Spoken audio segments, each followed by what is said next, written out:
इसलिए कलयुग का 5वां स्थान बेईमानी से कमाया हुआ धन। राजा परीक्षित जिन्होंने मुकुट पहन रखी थी उसमें कलयुग आके बैठ गया।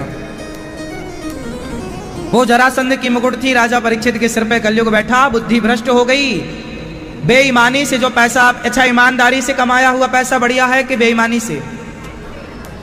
इसलिए बेईमानी से मत कमाना साहब।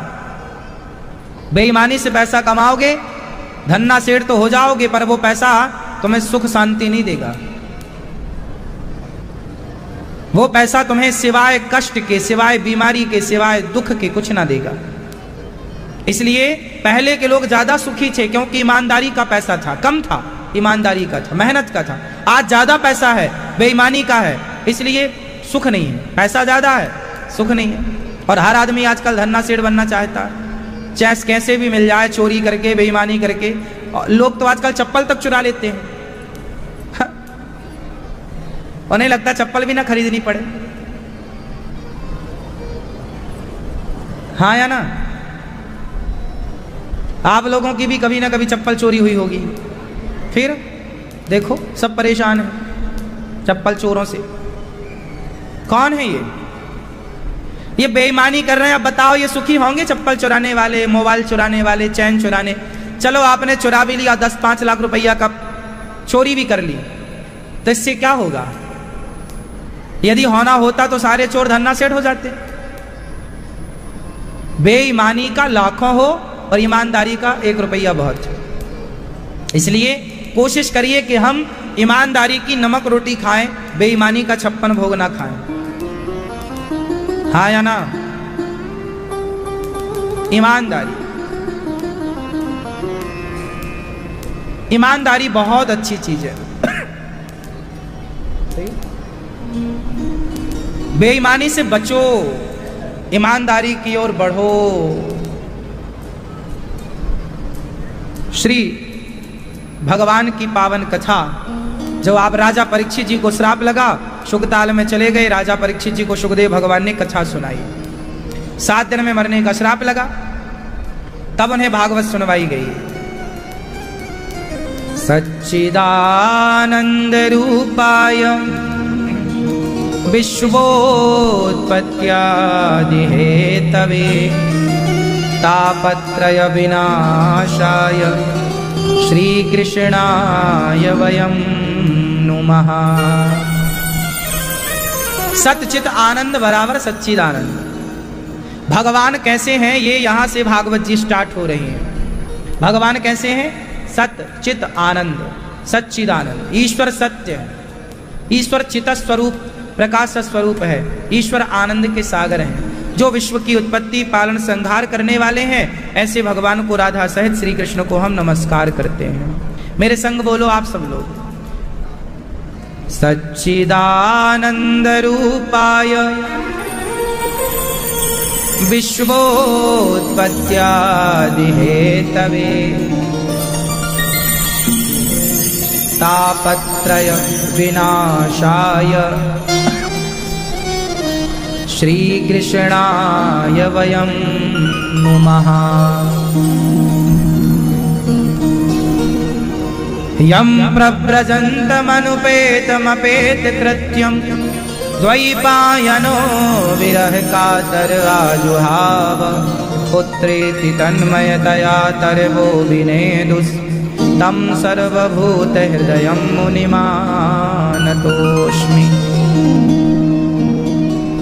सुखदेव भगवान का जन्म हुआ, जन्म लेते ही निकल पड़े सन्यास लेने के लिए। सुखदेव भगवान का जन्म भी बड़ा अद्भुत। सुखदेव भगवान कौन है? शुक, तोता। सुखदेव भगवान 12 वर्ष तक अपनी माँ के पेट में थे। शंकर जी से कथा पहले सुन लिए थे, अमर कथा। और वही 12 साल बाद जब अपनी माँ के पेट से बाहर आए, व्यास जी की पत्नी के गर्भ से, तो जन्म लेते ही सन्यास लेने चल पड़े। अच्छा, सन्यास लेना चाहिए कि नहीं? नहीं? कितने आश्रम होते हैं आप बताओ? 4। कौन कौन से? 4 चौके 16।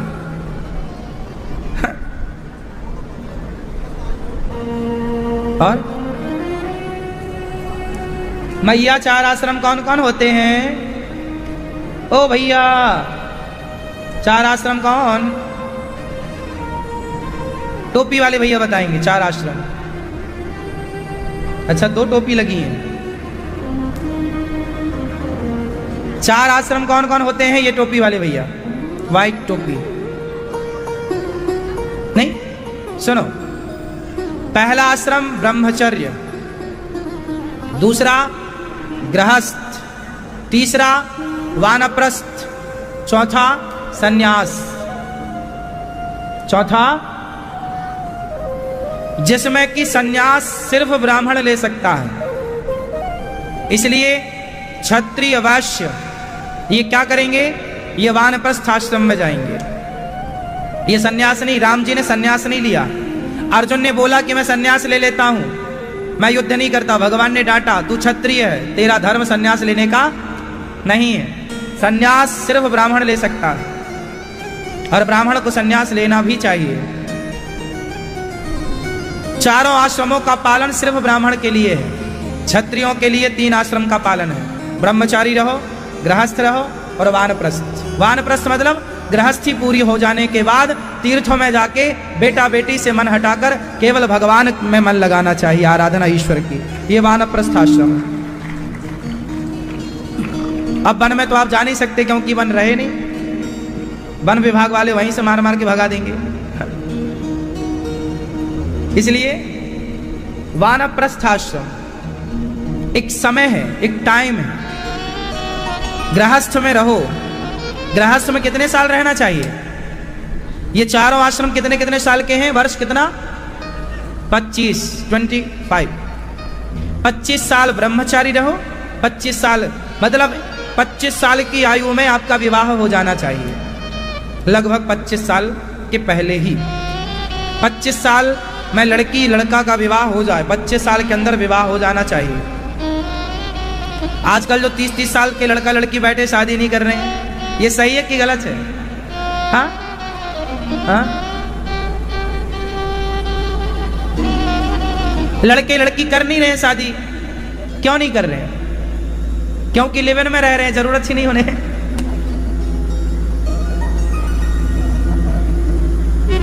जरूरत ही नहीं। और लिव इन में रहेंगे तो चरित्रहीन हो जाएंगे, और जब चरित्रहीन होंगे तो तुम्हारी संतान भी चरित्रहीन होगी, और ऐसे चरित्रहीनों से समाज की व्यवस्था बिगड़ जाएगी, अराजकता फैल जाएगी, वर्ण संकरता फैल जाएगी, और फैल गई। मनमाना आचरण यदि आप करते हैं तो उसका परिणाम बहुत बाद में देखने को मिलता है। अभी तो सब हरा हरा है, सब बढ़िया है, परिणाम बाद में आएंगे। आपकी मनमानी का भुगतान आपको ही भोगना पड़ेगा, और समाज को भी भोगना पड़ता है। क्योंकि दुर्योधन की मनमानी का परिणाम पूरे समाज को, उस पूरे देश को भोगना पड़ा। दुर्योधन की मनमानी का खामियाजा, हाँ या ना? दुर्योधन को भगवान कृष्ण गए समझाने, मान जा, युद्ध के चक्कर में ना पड़, महाभारत नहीं, मैं तो लड़ूंगा। लड़ा, बड़ा शौक था उसको लड़ने का, सत्यानाश हो गया। माना ही नहीं भगवान की बात, शांति दूत बनकर गए थे भगवान श्री कृष्ण समझाने, मान जा मान जा मान जा। इसलिए जब कोई आपका गुरु, जब कोई आपके माता पिता समझाए, बड़े बुजुर्ग समझाए, समझ लो, वरना बड़ों की बात ना मानने से सत्यानाश ही होता है। उदाहरण दुर्योधन का है। पितामह ने समझाया, गुरु द्रोणाचार्य ने समझाया, भगवान कृष्ण ने समझाया, विदुर जी ने समझाया, किसी की बात नहीं मानी। रावण को भी सबने समझाया, मान जा। अंगद जी ने, हनुमान जी ने, मंदोदरी ने, माल्यवंत ने, विभीषण ने, सबने समझाया, कोई नहीं माना। और जहां मनमानी होती है परिणाम बुरा होता। मनमाना आचरण नहीं चलता साहब। इसलिए भागवत में 18,000 श्लोक हैं। कितने श्लोक हैं भागवत जी में? 18,000। आप सबको आवाज बराबर मिल रही है? आवाज आ रही है, हाँ या ना? पीछे वाली मैया आ रही है मेरी माँ? हाँ। तो करना क्या है हमें? केवल मन को निर्मल करना है, और मन निर्मल कहाँ से होगा? भागवत से। इसलिए आप कथा सुनने आए हैं। अब देखिए, भागवत जी में 18,000 श्लोक है, 335 अध्याय हैं, 12, 12 स्कंध। भागवत में संवाद किसका है? परीक्षित जी और सुखदेव भगवान। आप परीक्षित जी को जानते हैं? भगवान कृष्ण को जानते हैं? भगवान श्री कृष्ण की बहन है एक, क्या नाम है उनका? हा? बताते चलिएगा और पास कर देना। भगवान श्री कृष्ण की बहन कौन? माता सुभद्रा। सुभद्रा के एक बेटे हैं, सुभद्रा माँ के एक बेटे हैं, नाम क्या है? हाँ? अभिमन्यु। अभिमन्यु, अभिमन्यु के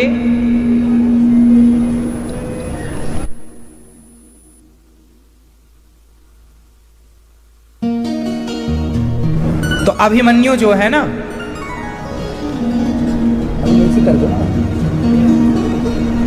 अभिमन्यु की पत्नी का नाम क्या है? अभिमन्यु की पत्नी का नाम उत्तरा। अभिमन्यु महाभारत में मारे जा चुके थे, चक्रव्यूह में उन्हें मार दिया गया था। जब अभिमन्यु मारे गए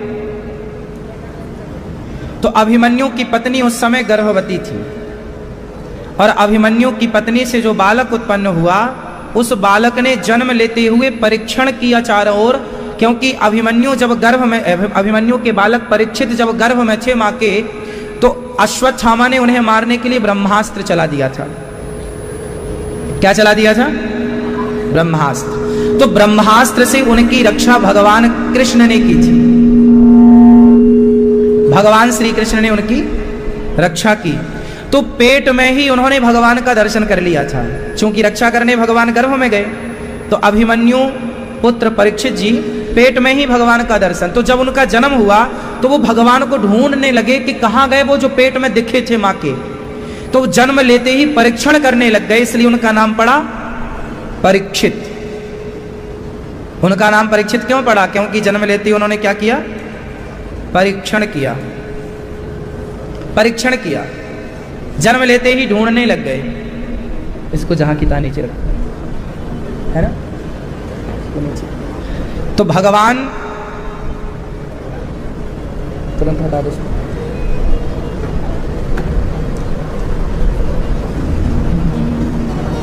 ऐसे परीक्षित जी महाराज को 7 दिन में मरने का श्राप लगा। इन्हें 7 दिन में मरने का क्या लगा? श्राप। किसने दिया? परीक्षित जी को 7 दिन में मरने का श्राप किसने दिया? एक ऋषि ने, उनका नाम था श्रृंगी। क्यों दिया? क्योंकि परीक्षित जी ने एक संत जी के गले में मरा हुआ सांप डाल दिया। अब ये बताओ, किसी के गले में आप सांप डालेंगे, ये सही है? सही है? मरा हुआ सांप जब गले में डाला गया तो श्रृंगी जी उस समय 8 साल के थे, 8-10 साल के। उनके पिता के गले में सांप डाला गया, जो शमीक उनका नाम था। जिनके गले में सांप डाला गया वो थे शमीक। शमीक के पुत्र श्रृंगी। श्रृंगी जी को पता लगा कि परीक्षित जैसे राजा ने मेरे पिता का अपमान किया, गले में मरा हुआ सांप डाला, तो उन्होंने श्राप दे दिया कि तुमने सांप डाला है मेरे पिता के गले में, इसलिए सांप के डसने से ही तुम्हारी मृत्यु होगी। ये श्रृंगी जी का वो स्थान है जहां टीवी पर आप देख रहे हैं। श्रृंगी ऋषि का वो स्थान है जहां परीक्षित जी को श्राप। ये कुंड वही कुंड है जिस कुंड में वो उस समय स्नान कर रहे थे, और इसी कुंड का जल लेकर के उन्होंने श्राप दिया था परीक्षित जी को। ये हम गए थे एक बार, तो वहां दर्शन किया। तो शमीक जी के पुत्र श्रृंगी ऋषि ने श्राप दिया, इति लंघित मर्यादम तक्षकः सप्तमे हने। आज से 7वें दिन तक्षक तुम्हें डसेगा, ऐसा श्राप दिया गया। हे परीक्षित, आज से 7वें दिन, आज से 7वें दिन तुम्हारी मृत्यु हो जाएगी। अब ये बताओ, राजा परीक्षित जी ने आखिर सांप मरा हुआ डाला क्यों गले में? प्रश्न तो ये खड़ा हुआ। तो बात ये थी कि राजा परीक्षित ने कलयुग को रहने के स्थान दिए थे। राजा परीक्षित ने कलयुग को रहने के क्या दिए थे? स्थान। तो 4 स्थान दिए थे, तो कलयुग 4 स्थानों में संतुष्ट नहीं हुआ। उसने कहा हमें 5वां स्थान भी चाहिए। कलयुग कहां कहां रहता है? आप में से किस किस को पता है ये बात? मैया,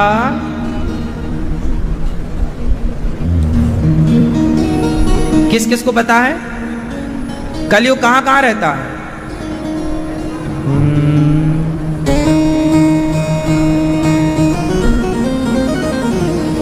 द्यूतं पानं स्त्रियः सूना यत्रा धर्मश्चतुर्विधा। कलयुग का पहला ठिकाना है द्यूतम, जुआ। क्या है? जुआ। आप लोग खेलते हैं जुआ? भैया, कलयुग का पहला ठिकाना क्या है? आप लोग जुआ खेलते हैं? सही। और मोबाइल वाला, ऐप वाला, जंगली रमी इत्यादि आप खेलते हैं? अच्छे जुआड़ी हो? अब नहीं। जुआ जहां होगा वहां कलयुग होगा, और जहां कलयुग होगा वहां सत्यानाश होगा, सर्वनाश। कौरवों ने क्या खेला था? नाश हुआ? इतिहास उठाकर देखिएगा। आप अपने को यदि गलत स्थान पर देख रहे हैं तो एक बार आप जहां हैं वहां पर इतिहास में जो था उसकी गति देख लो कि उसकी गति क्या हुई जुआ खेलने से, तो तुम्हारी क्या होगी। हमें सिखाता कौन है? इतिहास, घटी हुई घटनाएं। तो हमें क्या, किससे बचना है? जुआ। कलयुग का पहला ठिकाना जुआ। दूसरा पानम, शराब। आप पीते हैं भैया? कभी नहीं, कभी कभी पी लेते हैं। कितनी पीते हो? 1 पैक, 2 पैक, 4 पैक? कभी कभी कितनी? हाँ बताओ, कितनी पीते हो? हाँ, थोड़ी बहुत, मतलब नशा नहीं है आपका, कभी कभी पीते हो दोस्ती यारी में। तो जो आपको शराब पिला रहे हैं, आपका बच्चा है, बेटा है, बेटियां हैं, तो बेटियों को भी शराब पिलाते हो? नहीं, क्यों? आजकल तो लड़कियां बहुत पी रही हैं शराब।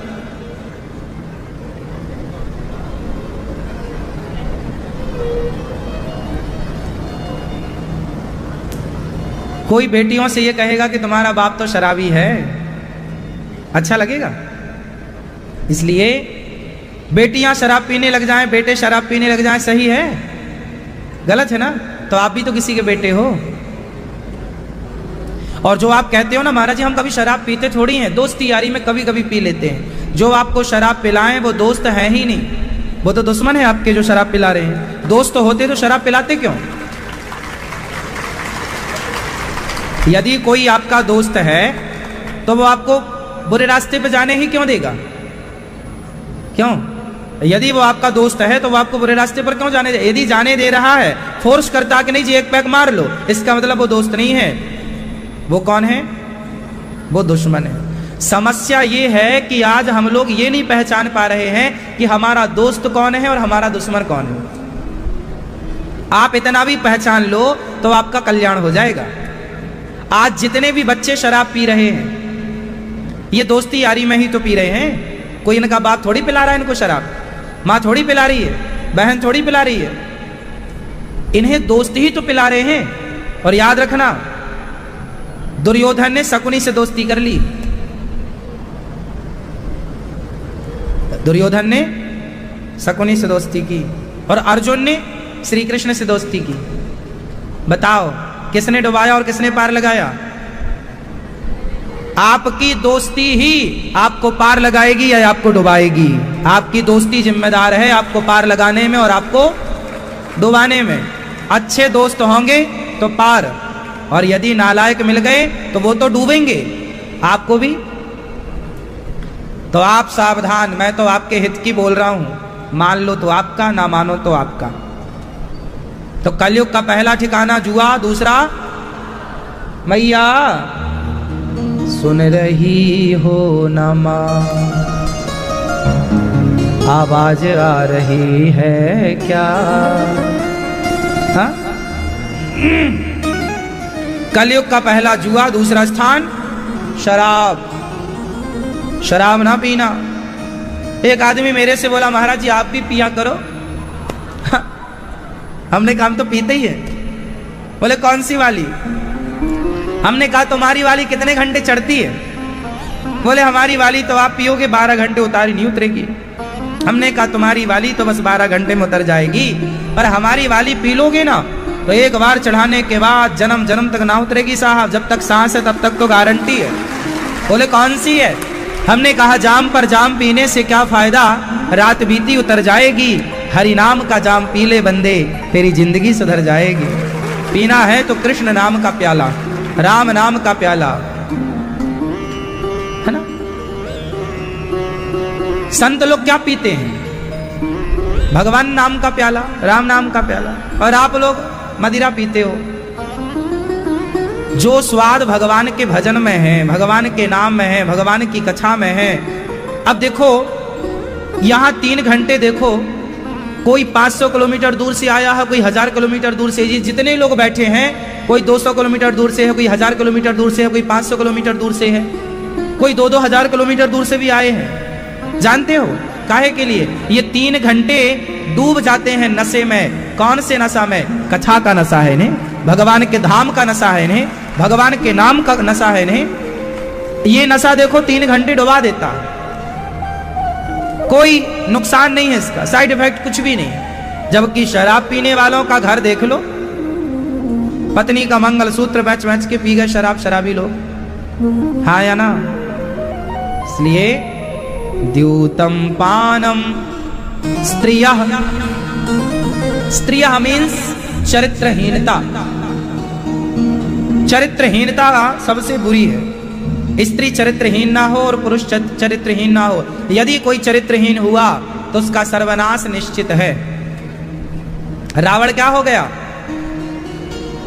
चरित्रहीन हो गया, नाश हुआ। सोने की लंका थी, उसके जैसा पावर किसका होगा? ब्रह्मा से डायरेक्ट बात करता था। ब्रह्मा वेद पढ़ाने लंका में आते थे। देवता तो उसके कुर्सी के नीचे थे, शनि को तो उसने पांव के नीचे दबा रखा था, हाँ या ना? जो शनि महाराज तुम्हारी खटिया खड़ी कर देते हैं वो उसकी खटिया के नीचे थे। ऐसा पावरफुल रावण, कर जोरे सुर दिशिप विनीता, भ्रकुटी बिलोकत सकल सभीता। जो रावण एक बार देख लेता तो देवता थर थर थर थर कांप जाते। ऐसा रावण जब चरित्रहीन हुआ तो सर्वनाश हो गया। रहा न कोकुल रोब निहारा। ये परिणाम है चरित्रहीन होने का। यदि कोई चरित्रहीन हो रहा है तो समझा दो उसे। हर साल रावण के पुतले जलाकर समाज को यह मैसेज दिया जाता है कि चरित्रहीन बनोगे तो परिणाम देख लो। आदमी भुलक्कड़ बहुत बड़ा है, इसलिए हर साल दशहरा आता है, हर बार रावण खड़ा होता है कि देख रावण को मत भूलना, ये रहा रावण। इसी ने पराई औरत पर नजर डाली, सर्वनाश हुआ।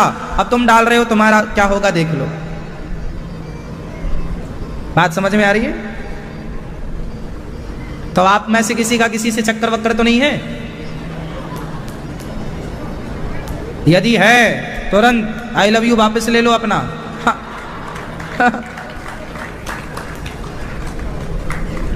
वरना सत्यानाश की राह पर हो आप।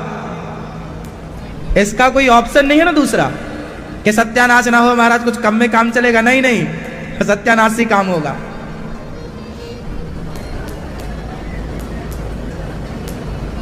तो द्यूतम पानम स्त्रिया, सूना। ये भैया लोग कहां चले? अपना आई लव यू वापस लेने का क्या?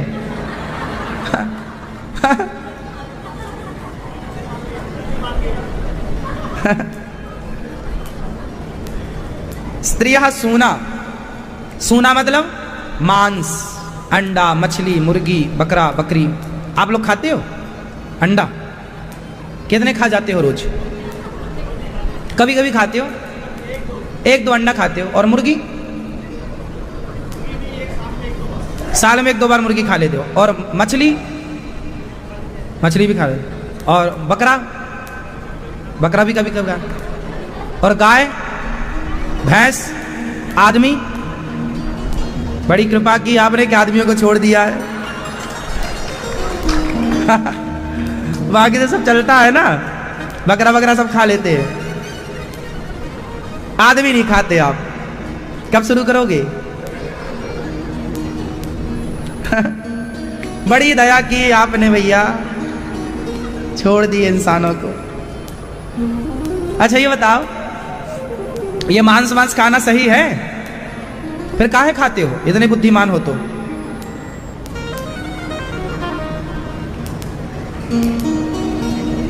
अंडा क्या है? आप बताओ, अंडा क्या है? अंडा है मुर्गी का गर्भ, शिशु है उसका बच्चा जो अभी पूरा विकसित नहीं हुआ, वो भ्रूण है, गर्भ। क्या है वो? एक मुर्गी का एक बच्चा है, वो गर्भ है उसका। अब आपसे सवाल करूं कि आप किसी का गर्भ खा रहे हैं, सही है? तो क्यों खाते हो? जब गलत बात है, पता है, क्यों खाते हो? अब नहीं खाना।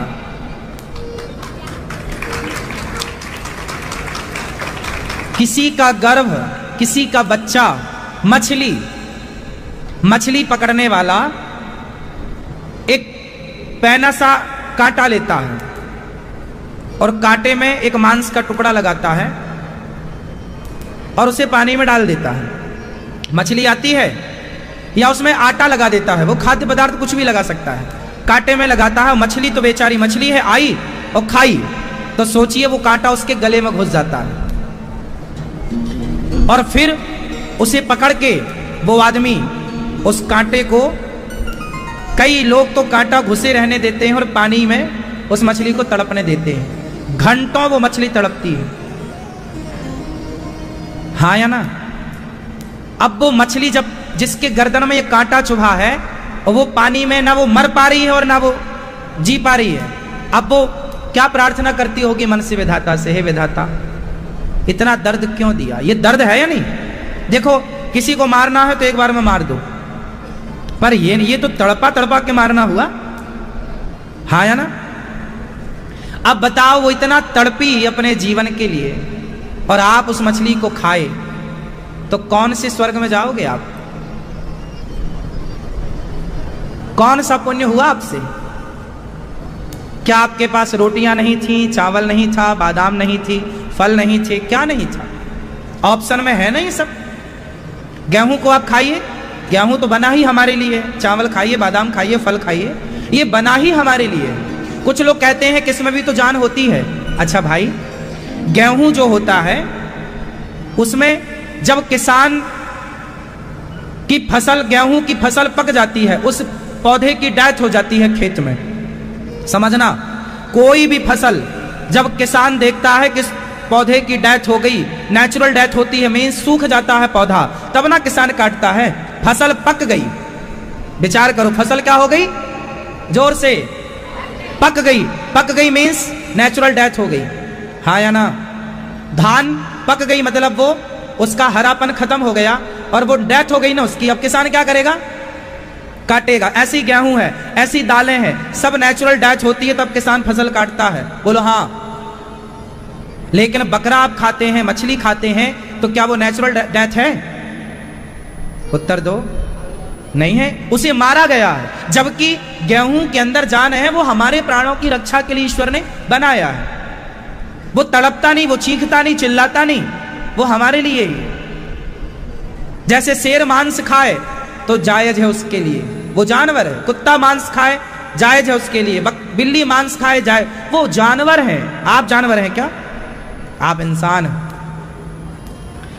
बिल्ली, अब आप कहो जी बिल्ली तो चूहा खाती है, तो आप बिल्ली हो क्या?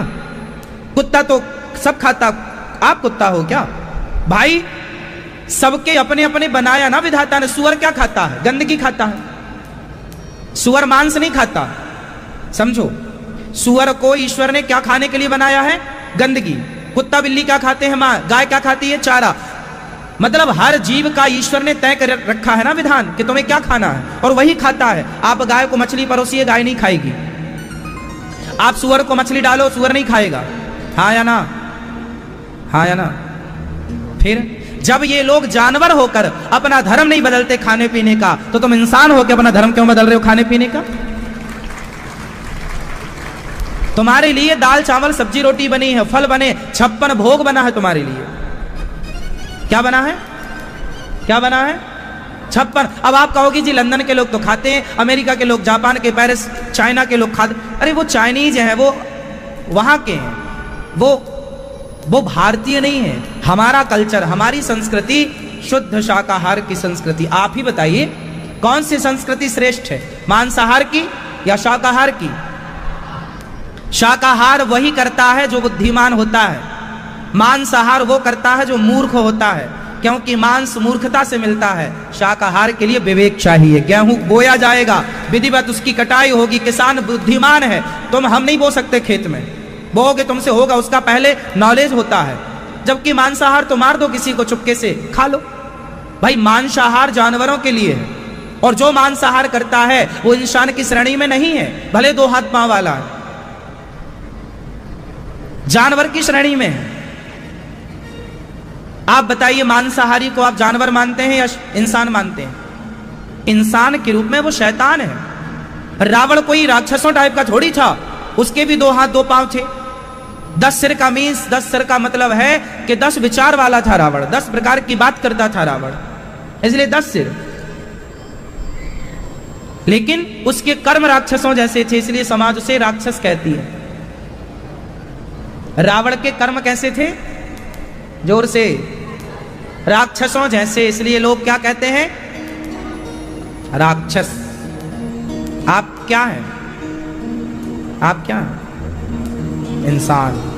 तो इंसान कौन है? जिसके अंदर इंसान के लक्षण हो।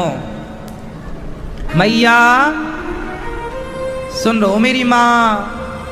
तो कलयुग का पहला जुआ, शराब, चरित्रहीनता, मांस, 5वां स्थान राजा परीक्षित ने कलयुग को दिया।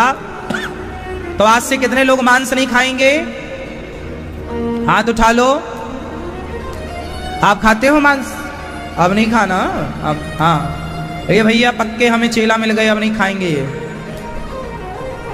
ये अच्छे विद्यार्थी हैं, सीख गए। देखो अभी घंटा भर नहीं हुआ, और इतनी बड़ी जिंदगी में जो बदलाव ना हुआ वो कथा से घंटे भर में ही हो गया। ये है कथा का प्रभाव। लोग कहते ना कथा क्यों सुननी चाहिए? इसलिए सुननी चाहिए कि हर व्यक्ति कुसंग से निकलकर अच्छे राह पर आता, क्योंकि बिना सत्संग के आपका कुसंग मिटेगा ही नहीं। बिना दिया जलाए अंधकार मिटेगा ही नहीं। बिना सूर्य के अंधकार मिट ही नहीं सकता। अंधकार मिटाने का कोई और ऑप्शन हो तो बताओ। बिना सत्संग के कुसंग नहीं मिटेगा। आजकल के बच्चों को कुसंग मिल गया, सत्संग नहीं मिला, इसलिए बच्चे बर्बाद हैं। कुसंग हर गली मोहल्ले में है, सत्संग कहीं नहीं है तो बच्चे सुनते नहीं है। हाँ या ना? हाँ। अच्छा ये बताओ, आप कितने लोग स्वतंत्र होना चाहते हैं? किसी का कोई दबाव नहीं, कोई बंधन नहीं। कितने लोग स्वतंत्र होना चाहते हैं? हाथ उठाओ। जो स्वतंत्र होना चाहे वो हाथ उठाए।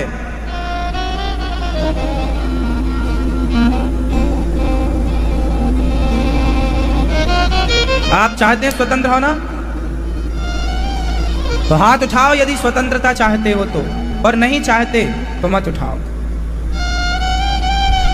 अब सुनो, पहले बात समझ लो, बाद में रो मत के बाद में हमने हाथ उठा लिया। बाद में स्वतंत्र, आज हर लड़का स्वतंत्र होना चाहता है, माँ बाप का कोई दबाव नहीं चाहता। आज हर लड़की स्वतंत्र होना चाहती है, माँ बाप का कोई दबाव नहीं चाहती। वो कोई डिस्टर्बेंस ना हो, कोई हमारे पर्सनल लाइफ में कोई माँ बाप का कोई इंटरफेयर ना हो। यहां तक कि सास का इंटरफेयर, ससुर का, अरे और तो ठीक है, पति का भी ज्यादा इंटरफेयर पत्नियां बर्दाश्त नहीं करती। हाँ या ना? कोई इंटरफेयर ना चाहिए। माँ बाप कह रहे हैं बेटा यहां आओ, ये रास्ता तुम जो चल रही हो गलत है। नहीं पापा हम बड़े हो गए हैं, आपको पता नहीं है, आप ज्यादा बोला मत करो। माँ तुम तो कुछ अनपढ़ हो, तुम तो कुछ पढ़ी लिखी हो ही नहीं, तुम क्या जानती हो, हम तो सब जानते हैं। ज्यादा बोला मत करो, ज्यादा इंटरफेयर मत किया करो। स्वतंत्र लाइफ चाहिए लड़कियों को, स्वतंत्र जिंदगी चाहिए लड़कों को। बताइए ये स्वतंत्रता सही है या गलत है? सही है? किस किस को ऐसी स्वतंत्रता चाहिए?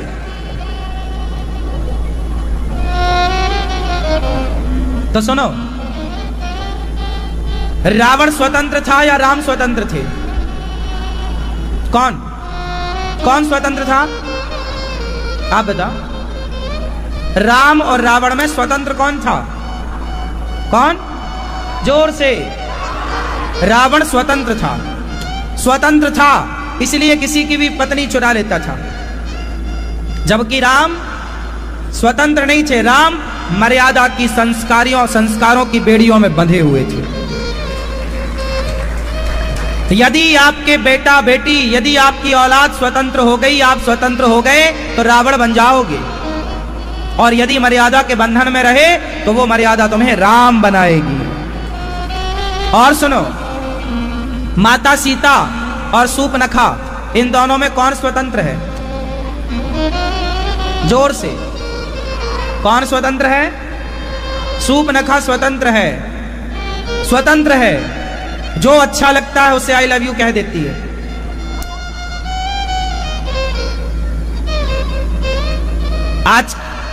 आज स्वतंत्रता लोग चाहते हैं। एक लड़की के 4-4 बॉयफ्रेंड हैं, इसे भी आई लव यू, उसे भी आई लव यू। ये सब सूर्पनखा के संस्कार हैं। सूर्पनखा कैसी थी? स्वतंत्र थी। और माता सीता मर्यादा के और संस्कारों की बेड़ियों में बंधी थी। जो नारी मर्यादा और संस्कारों की बेड़ियों में बंधी होगी, वो नारी सीता बनके निखरेगी, सामने समाज में निखरेगी, निखर जाएगी। क्या बनकर? सीता की तरह पहचान पाएगी। और जो मनमाना आचरण करेगी वो सूर्पनखा। इसलिए स्वतंत्र, मर्यादा में रहो, बंधन में रहो। किसी चीज की खाने की स्वतंत्रता आपको मिल गई तो आपने मांसाहार शुरू कर दिया। स्वतंत्रता खाने की नहीं है। क्या खाओ? प्रसाद पाओ, भोग लगा के खाओ, वो खाओ जो खाने योग्य है। आज खाने की स्वतंत्रता के नाम पर ही तो सब खा रहे हैं आप। और सुनो, स्वतंत्रता, आजकल की स्वतंत्रता ने लड़का लड़कियों को लिव इन में रहना सिखा दिया। ये लिव इन का कल्चर क्या है? स्वतंत्रता का ही तो परिणाम है, जो मन में आया कर रहे हैं। ये लिव इन में तो हमारे यहां पहले से कुत्ता बिल्ली रहते आए हैं, हाँ या ना? कुत्ता बिल्ली कैसे रहते हैं? कुत्ता बिल्ली कैसे रहते हैं बताओ, क्या कहोगे आप? आज इसके संग, आज इस बिल्ली के साथ, आज उस कुत्ता है उसके साथ, उसके साथ घूम रहा है। बताओ क्या है? यही कल्चर इंसान अपना रहा है। जानवरों का कल्चर इंसान अपना रहा है। सोचिए, इतना गिर गया आज का इंसान, जबकि इंसान इतना श्रेष्ठ था कि माता अनसुईया के पास आए भगवान नारायण, भगवान विष्णु, ब्रह्मा और शिव, और माता अनसुईया से बोले जरा हमें भिक्षा दे दो। माँ ने कहा लो। बोले नहीं, आप सारे कपड़े उतार दो अपने। जब आप बिल्कुल निर्वस्त्र हो जाओगी, सारे कपड़े उतार दोगी, तब हम आपके हाथ से भिक्षा लेंगे। माता अनसुईया बोली कि यदि मैं गैर पुरुषों के सामने निर्वस्त्र हुई तो ये मेरा पातिव्रत धर्म नष्ट हो जाएगा। तब माँ ने कहा अच्छा, मैं अभी आई, हाथ में जल लेकर कहा हे विधाता, यदि मैं अपने पति के सिवा पराये पुरुष को स्वप्न में भी नहीं देखती, गलत विचारों से, गलत भावों से, तो ये तीनों जो हैं ये बच्चे बन जाएं। तीनों के ऊपर जल छिड़का, ब्रह्मा विष्णु महेश बच्चे बन गए। माता ने अपना दूध पिलाया। ये एक नारी का धर्म था, पतिव्रता नारी। अब बताइए, जो नारी ब्रह्मा विष्णु महेश को जल छोड़ करके बच्चा बना ले, इतना पावर पातिव्रत धर्म का। किसका पावर? जोर से, पातिव्रत धर्म, पतिव्रता। अब बताओ, जो लिव इन में रहने वाली लड़की 4-4 पुरुषों को आई लव यू कहने वाली, अब ये पतिव्रता बनेगी? ये काहे की पतिव्रता? ये आचरण पतिव्रता का नहीं, ये आचरण तो वैश्याओं का है। आज आप स्वतंत्रता के नाम में क्या बन रहे हैं? हमारी संस्कृति आपको पतिव्रता बनाती थी। पतिव्रता का चरित्र उठाकर, एक पतिव्रता का नाम सुना होगा, सावित्री, जो पति को यमराज के पास से ले आई। चल यमराज, मेरे पति को मेरी आज्ञा के बिना आप छू नहीं सकते। ले गए तो वो ले आई। कितनी और तो सुनो, लंका में मेघनाथ था। मेघनाथ की पत्नी का नाम क्या था? सती सिलोचना। मेघनाथ का सिर कट गया था। कटे हुए सिर को हंसाया बंदरों ने, मजाक कर दिया। बड़ी पतिव्रता बनी घूम रही। यदि तू सच्ची पतिव्रता है तो मेघनाथ का सिर हंस के दिखाए तो हम जाने। मेघनाथ का कटा, लक्ष्मण जी ने बाण मारा ना तो मेघनाथ का सिर कट गया था और हाथ जाके सिलोचना के पास गिरा था। तो सिर रामादल में ही था, उस युद्ध स्थान पर ही था। तब सिलोचना आई थी अपने पति का सिर लेने के लिए। तब बंदर भालुओं ने यूं कह दिया कि तू बड़ी पतिव्रता है तो जरा इसका सिर हंसा के दिखा। तब सिलोचना तो सामान्य थी नहीं। जितना पावर लक्ष्मण जी की पत्नी माता उर्मिला में था उतना ही पावर माता सिलोचना में था। बस फर्क इतना था कि सिलोचना भी पतिव्रता नारी थी और उर्मिला माता भी पतिव्रता नारी थी। फर्क इतना था कि मेघनाथ गलत का साथ दे रहा था और लक्ष्मण जी सत्य का साथ दे रहे थे। इसलिए उर्मिला का पातिव्रत जीत गया और सिलोचना का पातिव्रत हार गया। दोनों पतिव्रता, दोनों को तराजू में आप रखेंगे तो दोनों का पलड़ा बराबर होगा। कोई एक रत्ती कम नहीं थी और कोई एक रत्ती ज्यादा नहीं थी। ये सिलोचना कौन है? सिलोचना कौन है? वासुकी नाग की पुत्री। और लक्ष्मण जी कौन है? वो भी शेषनाग है। लक्ष्मण जी भी शेषनाग हैं और वासुकी नाग की बेटी है ये सिलोचना। लक्ष्मण जी का विवाह सिलोचना से ही होने वाला था, पर मेघनाथ ने एक बार नागलोक में जा इसने उत्पात किया, तब वासुकी ने सिलोचना को ब्याह दिया। एक बार मेघनाथ ने नागलोक में उत्पात किया, तब नागलोक के जो राजा थे वासुकी, इन्होंने वासुकी नाग ने अपनी बेटी का विवाह सिलोचना का मेघनाथ से कर दिया। मेघनाथ बहुत पावरफुल था, इंद्र को जीतने वाला, इसलिए उसका नाम पड़ा इंद्रजित। चला इंद्रजित अतुलित जोधा, बंधु निधन सुन उपजा क्रोधा। बड़ा बलवान था मेघनाथ, दूर दूर तक कोई इसकी बराबरी का टक्कर का नहीं था। लेकिन लक्ष्मण जी ने मार दिया, क्योंकि लक्ष्मण जी के साथ एक पुरुष के साथ एक स्त्री का बल भी होता है, पता आपको? मेघनाथ अपनी स्त्री के बल से भी बलवान था, क्योंकि उसकी पत्नी पतिव्रता थी। लेकिन उसकी पातिव्रत धर्म फीका तब पड़ने लग गया जब मेघनाथ ने गलत रावण का साथ दिया ना। आपके पास पावर है तो वो तब प्लस होगा जब आप सत्य का साथ देंगे, और यदि आपने उस पावर का मिसयूज किया तो वो पावर घटना स्टार्ट हो जाएगा, कमजोर पड़ जाएगा, फीका पड़ जाएगा। इसलिए प्रहलाद की बुआ होलिका, उसे वरदान था कि अग्नि जलाएगी नहीं, पर जब प्रहलाद को लेकर बैठी तो अग्नि ने जला दिया, क्योंकि उसने अपने पावर का मिसयूज किया, दुरुपयोग किया। तो जिस आग ने उसे ना जलाने का वादा किया था उसी आग ने उसे जला दिया, क्योंकि आपने किसी बच्चे को लेकर जलाने के लिए बैठी हो।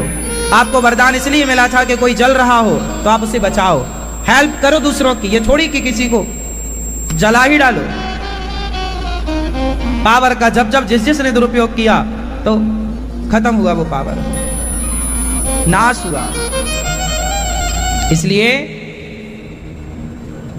पावर का सदुपयोग करिए। 4 आश्रम हैं, इन चारों आश्रमों का विधिवत पालन हो। 25 साल ब्रह्मचारी, 25 साल गृहस्थ, 25 साल गृहस्थ में बेटी का विवाह हो जाए, बेटों का विवाह हो जाए। जब बेटा बेटी का विवाह हो जाए तो आप पति पत्नी दोनों साथ में रहो, पर भोगी बनकर नहीं, योगी बनकर, भक्त बनकर के रहो। पति पत्नी दोनों के अंदर भोगों के प्रति मन हट जाए और भगवान में मन लग जाए, यही गृहस्थ आश्रम। पति पत्नी साथ में रहना बुरा नहीं है, साथ में रहो, पर कैसे? आजकल तो आदमी बुढ़ापे तक भोगों से तृप्त नहीं हो रहा है। पत्नी के होते हुए भी लोग यहां वहां ताक झांक करते हैं, है ना? आजकल तो आप गाना यही सुनते हैं, सामने वाली खिड़की में एक चांद का टुकड़ा रहता है,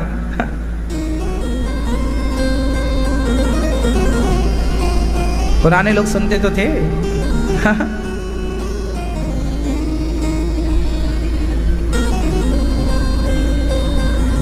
तो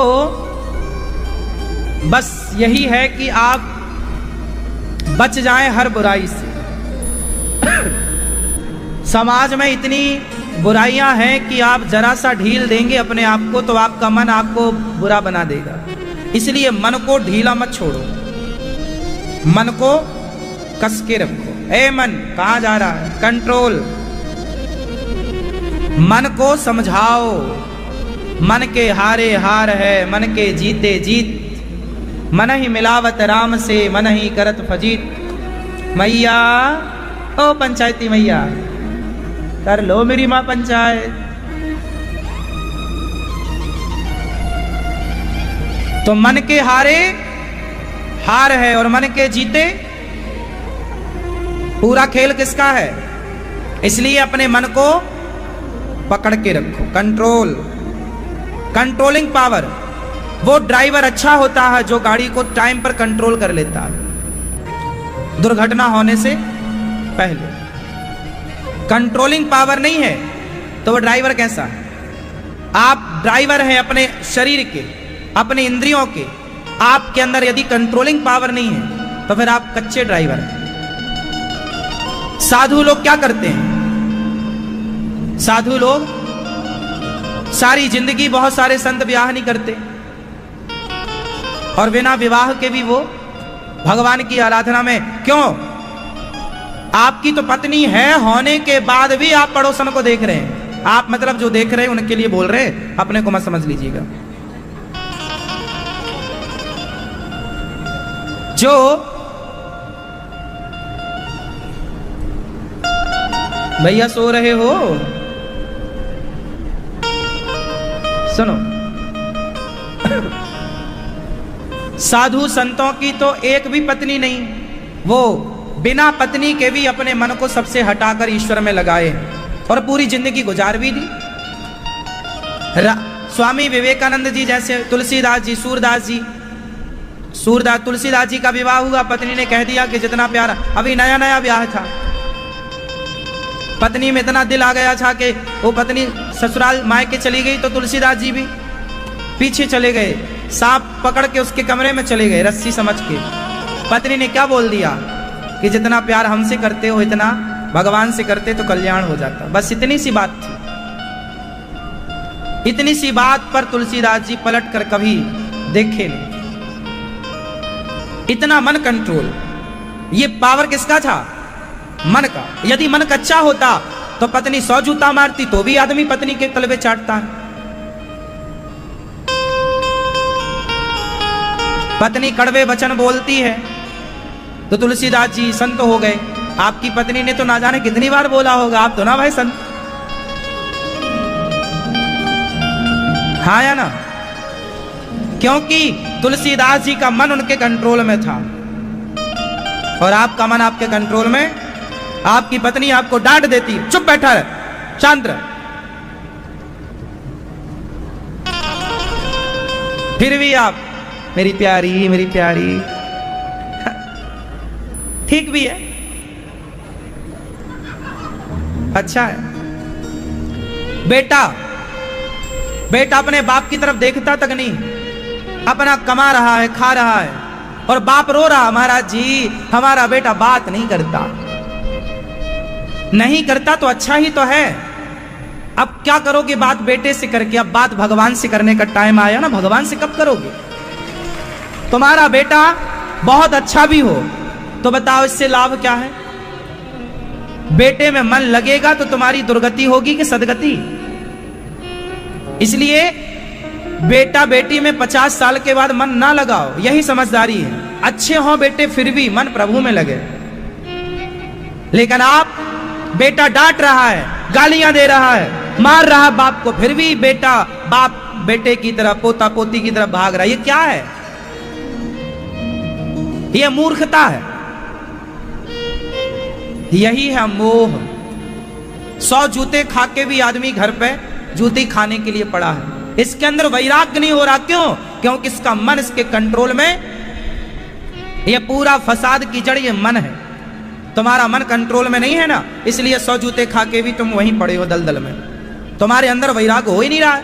तुलसीदास जी के अंदर तो वैराग्य हुआ, सब छोड़ के चले आए, इतनी सी बात में वैराग्य हो गया। और आज के व्यक्ति को जूता खा के भी वैराग्य नहीं होता, क्योंकि मन का खेल है। मन पका हुआ होना चाहिए, मन भगवान में लगना चाहिए। और आप लोग ऐसा नहीं है कि मन लगाते नहीं है भगवान में, लगाते बहुत है आप लोग, पर आपका मन थोड़ी देर भगवान में लगेगा, एक मिनट भगवान में लगेगा तो 24 घंटे से आप बस 1 मिनट माइनस कर दो भगवान, बाकी पूरा समय परिवार में। पूरा मन कहां लग रहा है? परिवार में मन लगाना बुरा नहीं है साहब, परिवार में मन लगाओ, काम करो, पैसा कमाओ, बिजनेस करो, व्यापार करो, खूब पैसा कमाना चाहिए। बच्चों को पढ़ाओ लिखाओ, योग्य बनाओ, और बच्चों को योग्य बना के सेल्फ डिपेंड बना के अपनी जिम्मेदारियां पूरी करके अपने मन को वहां से हटा लो। अब आप क्या करते हैं? सब कुछ करते हैं, फिर मन वहीं, अरे ये तो घर मेरा है, ये तो मेरा है, ये तो सब मेरा है। बेटा तू मत जा ऑफिस, मैं ही जाता हूँ। बेटा तू मत कुछ काम कर, मैं ही सब करता हूँ। सब्जी भी मैं ही ले आता हूँ, मार्केटिंग भी मैं ही कर लेता हूँ, बिजनेस भी मैं ही कर लेता हूँ। बेटा तू बैठ, खटिया तोड़ लो। अब बेटा निकम्मा होगा नहीं तो क्या होगा? तुमने उसे कुछ काम ही नहीं करने दिया, समय पर जिम्मेदारी ही नहीं दी, तो निकम्मा हो गया। बच्चों को कंधे, देखो एक काम करो, आप एक कॉलम बनाओ, कॉलम पिलर कॉलम बनाओ 20 फीट का, केवल कॉलम 20-20 फीट का ऊपर खड़ा कर दो, उसमें कोई छत मत डालो, कोई बीम मत डालो। बताओ वो कॉलम हिलेगा कि नहीं हिलेगा? 20 फीट का कॉलम है और उसमें कोई लोड नहीं है, ऊपर हिलेगा या नहीं हिलेगा? हाँ या ना? हिलेगा साहब। 25 फीट का बना लो, चलो तुम्हारी संतुष्टि जैसे हो, 30 फीट का बना लो, हिलेगा क्योंकि उसके ऊपर कोई लोड, हाँ उसके ऊपर बीम डाल दो, छत डाल दो, फिर नहीं हिलेगा। कॉलम बस खड़ा कर दो 20-25 फीट 30 फीट का, हिल जाएगा साहब। 2 आदमी हिलाएंगे हिलेगा वो, लेकिन ऊपर कॉलम बीम आएगी तो वो और मजबूत हो जाएगा। हाँ या ना? कॉलम मजबूत कब होता है? जब उसके ऊपर भार आता है। ये बच्चे कॉलम हैं, जितना भार दोगे ना बच्चों की पर उतने मजबूत बनेंगे बच्चे। और जवानी में सही वक्त पर भार दोगे तो ये बच्चे मजबूत हो जाएंगे, बिजनेस में, व्यापार में, काम में। लेकिन आजकल के माँ बाप, नहीं बेटा तू तो घर में बैठ, क्रिकेट देख, IPL देख, मैं कर रहा हूं सब काम। बच्चे फिर होते हैं अकर्मण्य, फिर माँ बाप रोते हैं महाराज जी कुछ करता नहीं, जब करने का टाइम था तब आपने कुछ करने नहीं दिया। हाँ या ना? ये समस्या भारत में 90% है। 90% बाप ये लापरवाही करते हैं बच्चों के साथ, और जो बाप अपने बच्चों के साथ ये लापरवाही करते हैं, लिख लो वो बच्चे अपाहिज हो जाएंगे, कभी सफल नहीं हो पाएंगे। जो बच्चे अपने बाप के टुकड़ों पर पल रहे हैं वो कभी सफल नहीं हो पाएंगे। बच्चों को जैसी पढ़ाई लिखाई पूरी हो वैसे ही जिम्मेदारी बच्चों को दे दो, गृहस्थी की, घर की, फैक्ट्री की, बिजनेस की, व्यापार की जिम्मेदारी दे दोगे तो जिम्मेदारी उठाना सीखेंगे। 1-2 साल में वो सब चीजें समझ जाएंगे, हानि लाभ क्या होता है, मजबूत हो जाएंगे वो। एक अच्छा बिजनेसमैन कौन है? एक अच्छा बिजनेसमैन, उसका पढ़ाई लिखाई से कोई लेना देना नहीं है, उस बिजनेस से उसका जीवन का तजुर्बा, अनुभव काम देता है। बताओ बिजनेस में डिग्री काम देती है या तजुर्बा? जोर से। और तजुर्बा 1 महीने में आता है क्या? 1 साल में आता है क्या? अरे तजुर्बा के लिए सालों खपाने पड़ते हैं, एक अच्छे तजुर्बा के लिए, एक अच्छे अनुभव के लिए। हाँ या ना? इसलिए बाप गलतियां क्या करते हैं? बच्चों को स्कूल कॉलेज की डिग्रियां तो दिला देते हैं, पर जीवन का तजुर्बा देना भूल जाते हैं। तजुर्बा नहीं दोगे तो डिग्रियां काम ना आएंगी साहब। रखे रहो अपनी डिग्रियां, आपका तजुर्बा काम करेगा, आपका अनुभव काम करेगा, आपकी कार्यशैली, आपकी क्षमता काम करेगी। डिग्रियां तो किनारे हैं।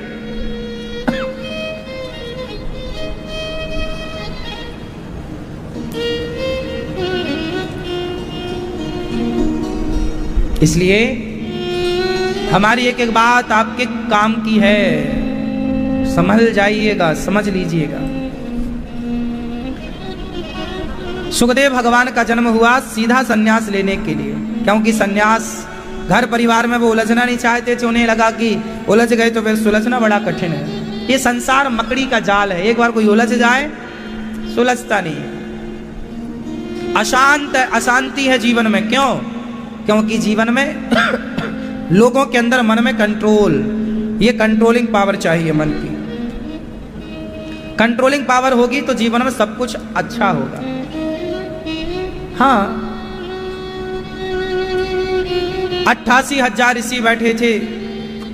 सूत जी का आगमन हुआ, सभी ने स्वागत किया। सूत जी से कहा, शौनकादि ऋषियों ने कथा सुनाई। कैसी? भक्ति ज्ञान विरागाप्तो विवेको वर्धते महान, माया मोह निरासश्च वैष्णवै क्रियते कथम। भक्ति ज्ञान विरागाप्तो विवेको वर्धते महान। हमें ऐसी कथा सुनाइए जिससे हमारी भक्ति बढ़े, ज्ञान बढ़े, वैराग्य बढ़ जाए। भक्ति ज्ञान विरागाप्तो विवेको, हमारी भक्ति बढ़ जाए ऐसा। सूत जी महाराज से शौनकादि ऋषियों ने कहा कि हमारी भक्ति बढ़े ऐसी कथा सुनाइए, ज्ञान बढ़े ऐसी कथा सुनाइए, वैराग्य बढ़ जाए ऐसी कथा। सूत जी ने कहा, जो कथा देवताओं को दुर्लभ है वो मैं आपको सुनाता हूं। देवताओं को बड़ी दुर्लभ। एक बार स्वर्ग का अमृत लेकर देवता आए, राजा परीक्षित जी से कहा, ये कथा हमें सुना दो, कथा हमें सुना दो, ये बदले में स्वर्ग का अमृत ले लो। सुखदेव भगवान बोले, घूम कर देखा, एक वृंदावन आए तो यहाँ एक कन्या उदास। देवी कौन हो? मेरा नाम भक्ति है। ये कौन? ज्ञान मेरा बेटा। ये कौन? ये वैराग्य मेरा बेटा। भक्ति ज्ञान विरागाप्तो विवेको वर्धते महान। उत्पन्ना द्रवणेशाहम वृद्धिम कर्णाटके गता, क्वचित् क्वचिन् महाराष्ट्रे गुर्जरे जीर्णतां गतः। इस कलियुग में भक्ति महारानी कह रही है, मैं उत्पन्न हुई द्रविड़ देश में, वृद्धिम कर्णाटके, मैं द्रविड़ देश में उत्पन्न हुई, पली बढ़ी कर्नाटक में। कानों से कथा सुनते हैं, भक्ति बड़ी होती। उत्पन्ना द्रविणेशाहम वृद्धिम कर्णाटके गता, क्वचित क्वचिन, कहीं कहीं मुझे सम्मान मिला। महाराष्ट्र में कोई शरीर से सम्मान करे, कोई अपमान, पर गुजरात गुजर गई रातें भजन के बिना, मैं जीर्ण शीर्ण हो गई। भक्ति महारानी बहुत परेशान है, बहुत दुखी। इस कलयुग में कोई भक्ति करने वाले तो जैसे तैसे हैं, पर वो ज्ञान और वैराग्य के दुख से माता परेशान। इस कलयुग में कोई ज्ञान नहीं लेना चाहता, कोई वैराग्य नहीं लेना चाहता। और वही तो हमने बताया, वैराग्य की स्थिति ये है, लोग 100 जूता खा के भी पड़े हैं, नहीं निकल रहे हैं कि मन प्रभु में लगाएं, अब बेटा बेटी से हटाएं, मन लगाएं भगवान। नहीं, वो इतने जूता खा के भी वहीं रहेंगे। अच्छे तो विभीषण थे, एक लात में ही सुधर गए। कुछ लोग बातों से सुधर जाते हैं तो कुछ लोग लातों से सुधरते हैं। विभीषण जी कैसे सुधरे? बातों से कि लातों से? विभीषण जी कैसे सुधरे? जोर से। विभीषण जी कैसे माने? बातों से कि लातों से? हाँ, विभीषण जी लातों से माने। रावण ने लात मारा ना विभीषण को। हाँ, लंका में एक लात मार के निकाला विभीषण को रावण ने। रावण जब ही विभीषण त्यागा, रावण ने विभीषण को एक लात जमाया। हाँ, बातों से कहां कोई मानता? बातों से तो हनुमान जी ने बोला था चलो राम जी की शरण में, नहीं अभी तो। और लात मारी रावण ने तो सुधर गए विभीषण, सीधा दौड़ के राम जी की शरण में आए। अब आप लोग बताओ, आप कैसे मानोगे? हमारी बातों से या घर परिवार वालों की लातों से? बातों से मान जाओ हमारी तो ठीक है। विभीषण जी लात खा के राम जी की शरण में आए, पर आ गए। अच्छा है कि आ गए। बातों से लातों से कैसे भी आओ, बस राम की भगवान की शरण में आओ। कल्याण शरण में आने से है, लाते बातें तो छूट जाएंगी बाद में। किस किस को बात समझ में आ रही है? हाँ भैया, आपको नहीं आ रही है? मेरी माँ आ रही है? नारद जी महाराज बड़े दुखी हुए, परेशान हुए। भक्ति का दुख कैसे दूर हो? तब सत्कर्म सूचको नूनम, सत्कर्म करो नारद जी, कहा आकाशवाणी ने। तब नारद जी बद्रीनाथ गए, 4 संग में लगे, सनक, सनंदन, सनातन, सनत कुमार। चारों ने कहा भक्ति ज्ञान वैराग्य को भागवत सुनवाओ। जब भागवत सुनवाने के लिए चारों ने कहा हरिद्वार में चलो भागवत। जब भागवत सुनवाई गई भक्ति ज्ञान वैराग्य को, सोचिए भक्ति महारानी, बोलो भक्ति ज्ञान वैराग्य, इन तीनों ने जब भागवत सुनी तब इन तीनों का दुख दूर हुआ। भक्ति का भी दुख दूर भागवत जी से होता है, इसलिए जो भागवत सुनता है उसका समूल दुख नष्ट हो जाता है। इसलिए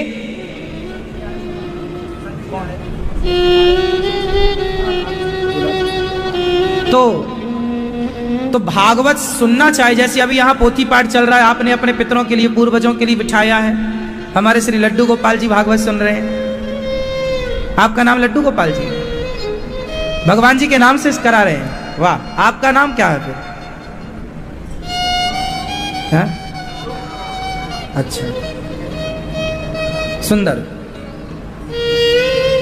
अशोक जी है ना? अशोक वाटिका, अशोक, ये अशोक वाटिका ही है जहां सीता माँ का शोक दूर हो गया था। आप लोगों का भी शोक दूर हो रहा है। जो सबका शोक दूर कर दे वो अशोक, जो सबका शोक दूर कर दे वो अशोक। तो भक्ति ने क्या सुनी मैया? क्या सुनी? जय हो, स्वागत है महाराज। जय जय जय। देखो संतों की बात की है, सन्यासियों की, तो देखो संत हाजिर हैं दर्शन देने के लिए। पूज्य महाराज जी गंगा पुत्र बक्सर में विराजते हैं आप।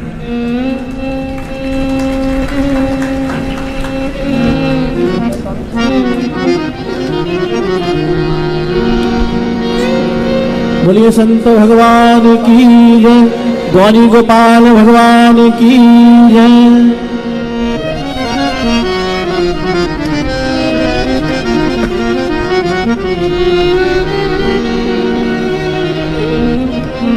आग लगी आकाश में बरस रहे अंगार, संत न होते जगत में तो जल जाता संसार। बोले संत भगवान की। नारद जी ने सारे तीर्थों का भ्रमण किया पर शांति नहीं। भागवत सुनी तो भक्ति ज्ञान वैराग्य का दुख दूर हो गया। भक्ति बोली कहां बैठे? बोले भक्तों के हृदय में जाके बैठ जाओ। अच्छा ये बताओ, भागवत, इसलिए भागवत सुनना चाहिए। आप लोग अपनी लाइफ में, अपने जीवन में इतने व्यस्त होते हैं कि आपको समय ही नहीं है। समय नहीं है, अच्छी बात है, व्यस्त होना भी अच्छी बात है, पर समय निकालना है अपने लिए।